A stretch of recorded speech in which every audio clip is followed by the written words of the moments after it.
Dalawang buwang sunod-sunod ang pagtaas ng presyo ng mga bilihin ayon sa Philippine Statistics Authority. Magiging merry pa rin kaya ang Pasko kahit ramdam ang inflation ng maraming Pilipino ngayon? Alamin natin sa balitang A to Z ni Ian Maghanoy. Iwas muna ngayong taon sa magarbong Christmas handaan ang pamilya ni Nanay Chodora. Short din kasi ang kanyang budget kaya kailangan magtipid para sa magarbong Noche Buena. Ay, hindi. Hindi naman uso ng garbo ngayon, mahal ang mga bili. Di ba? Hindi naman uso ng garbo ngayon.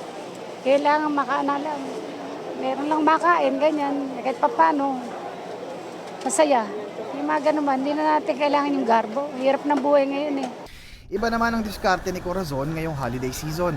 Makikipag-ambagan siya sa mga kaanak para tipid sa handang Pasko at Medianoche. Wala na rin yun sa amount, as much as possible na magkakasama kayo. Hindi ko na rin kasi yun kinakount, basta magkakasama kami, okay na rin yun. Bagamat bumilis ang inflation, naitala ng Philippine Statistics Authority ang 2.5% inflation rate sa Nobyembre, isa sa pinakamababang inflation ngayong taon. Pero tumaas ang presyo ng isda, gulay at karne dahil sa sunod-sunod na mga bagyo at pagbaha na nakaapekto sa ilang produkto. Nakaambag din dito ang mabagal na pagbaba ng presyo ng gasolina at diesel. Naapektuhan yung mga presyo ay yung ating supply ng gulay.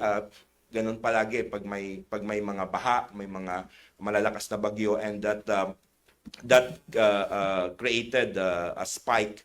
Pero ayon sa isang ekonomista, magiging merry pa naman ang Christmas ng mga Pilipino dahil pasok pa rin naman sa 2.4% ang target inflation na naitala sa Nobyembre. Magpapasko, syempre, may seasonal increase in yung mga Noche Buena products. No? May mga pera yung mga tao, gagastos sila. So may demand, therefore, yung demand-supply dynamics, may pick up yung prices, pero pagtawid ng bagong taon, tapos na yung holiday spending, bababa na ulit yan. Kaya happy pa rin, masaya pa rin naman yung tuloy pa rin ang Pasko.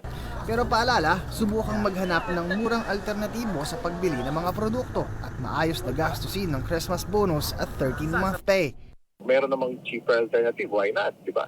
Pareho lang naman yung utility, no? So, stick to the essentials. No?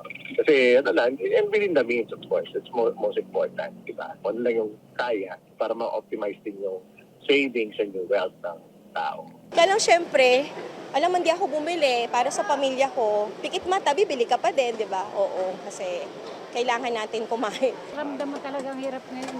Tsaka ang mahal eh. Lahat naman ngayon mahal eh. Wala namang mura ngayon eh. Patuloy namang minomonitor ng National Economic Development Authority at Bangko Sentral ng Pilipinas ang presyo ng mga bilihin para mapanatili ang stabilidad ngayong Kapaskuhan at manatiling abot kaya ng bawat Pilipino. Para sa Balitang A to Z, Ian Maghanoy.